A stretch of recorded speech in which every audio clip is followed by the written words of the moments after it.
Hi there, my name is Sydney Jones.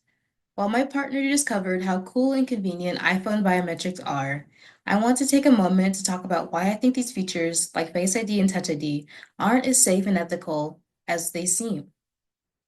Apple introduced biometric authentication like Touch ID and Face ID as a convenient way to unlock your phone. But this convenience comes with serious risks to your privacy, security, and even your constitutional rights.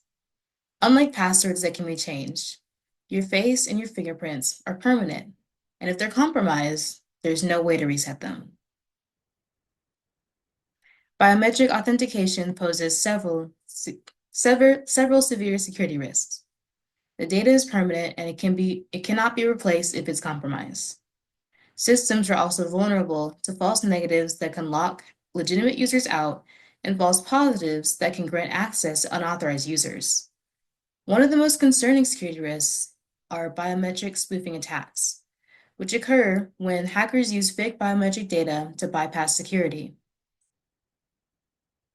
In 2016, investigators hacked into a murder victim's phone using just a photo of his fingerprint.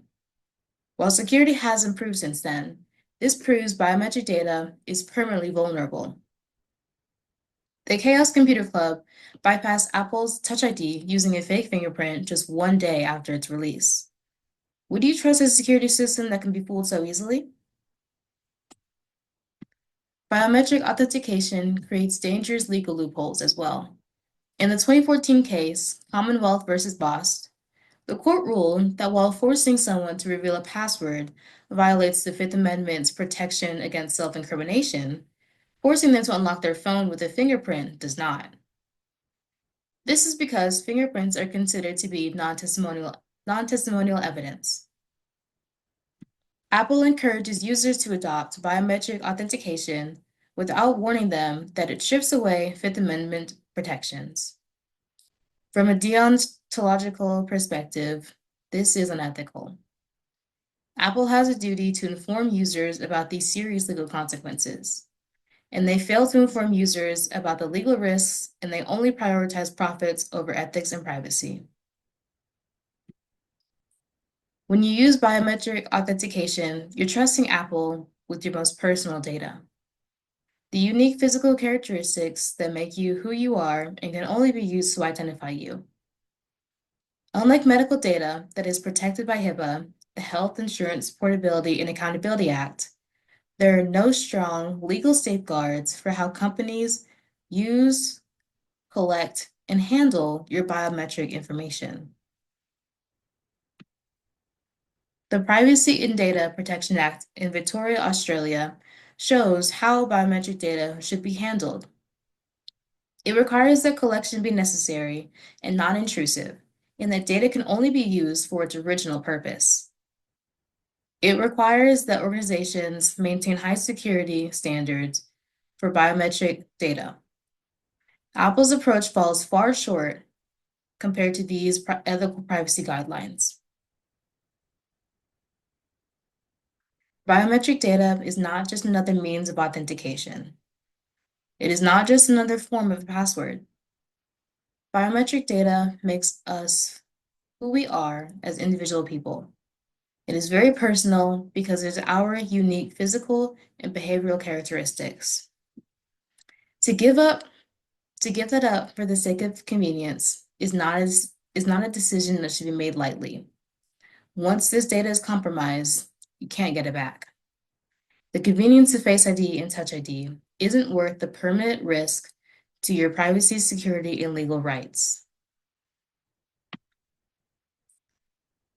While biometric authentication does serve a purpose, it does make it much faster, more convenient to open your phone, access things like your wallet. It is something that I still urge you to disable. I urge you to disable biometric authentication on your phone. Use strong, unique passwords instead. It is important that Apple implement ethical standards for biometric data collection and be transparent about the risks before we can truly trust their biometric authentication system and before we can truly trust them with our biometric data. Your face and your fingerprints belong to you. Don't let a tech company turn them into data that can be exploited.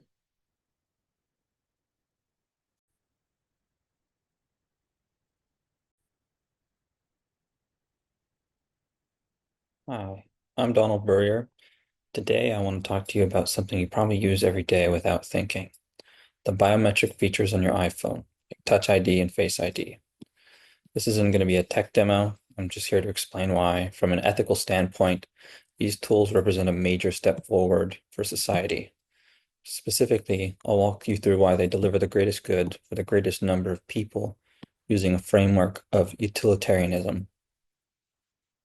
First, let's remember what came before, passwords.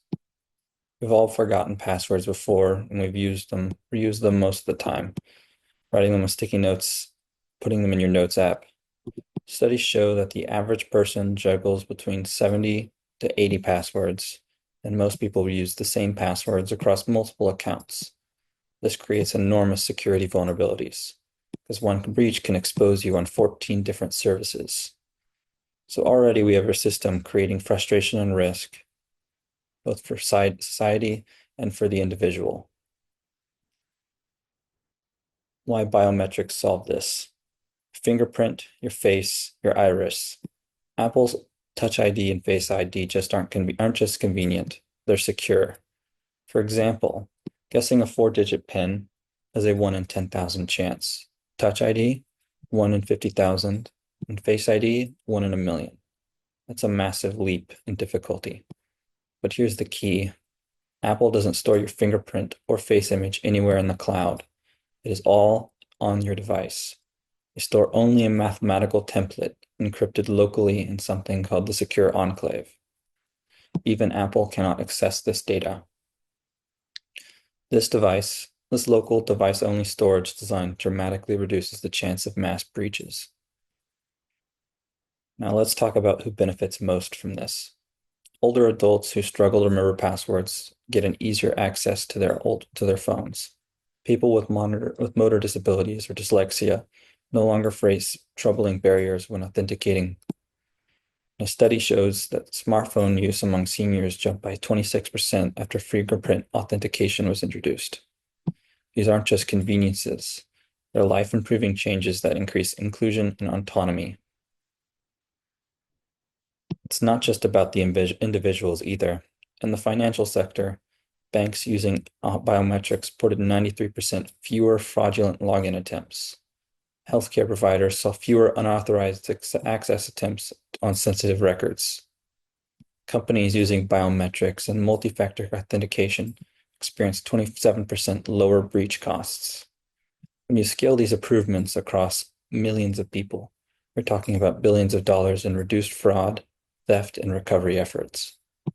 That's the essence of utilitarian ethics. Look at overall societal outcomes. Of course, no technology is without concerns. People worry, what if my face or fingerprint is stolen? But here's what's important. Apple's system doesn't store the actual image. It creates a mathematical model that's meaningless outside of your phone. And to break in, you'd need physical access to the device and specialized equipment.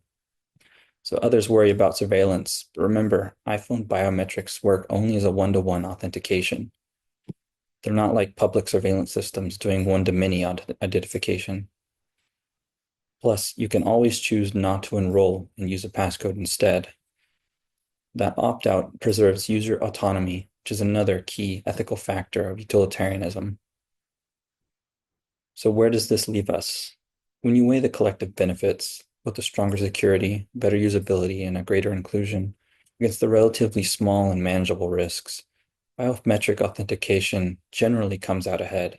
It creates a net positive for millions upon millions of people, making it ethically a justifiable technology under the ethical framework. In other words, it's not just convenient, it's better for everyone. So thank you for listening, and I hope you'll think about the bigger picture next time you unlock your iPhone.